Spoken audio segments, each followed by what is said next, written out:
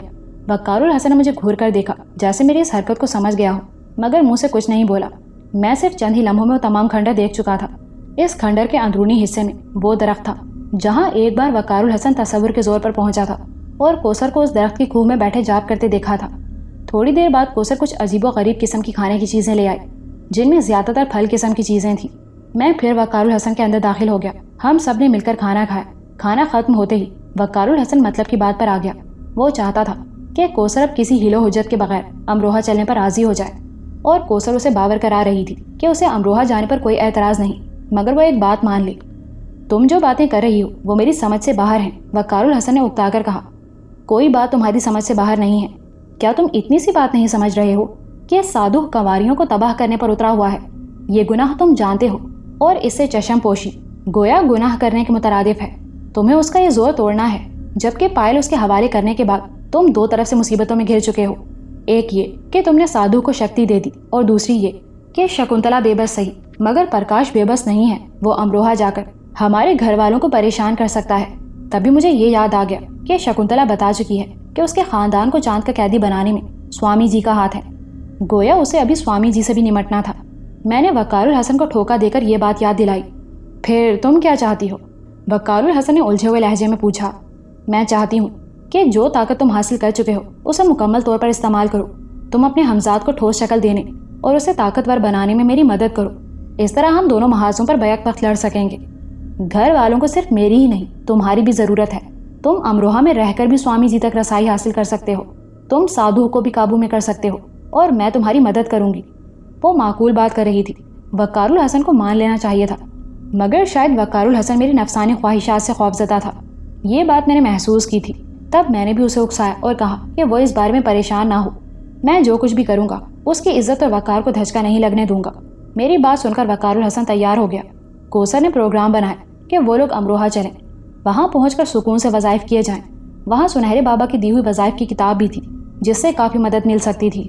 خود کوثر بھی جاب کرنے کا ارادہ رکھتی تھی، مگر کیونکہ اس کے لیے کافی وقت درکار تھا اور وقار الحسن جلد از جلد امروہہ جانے پر بضد تھا، اس لیے اس نے بھی یہی سوچا کہ بعد میں جاب کر لیے جائیں۔ یہ فیصلہ کرتے ہی کوثر ہمیں لے کر چل پڑی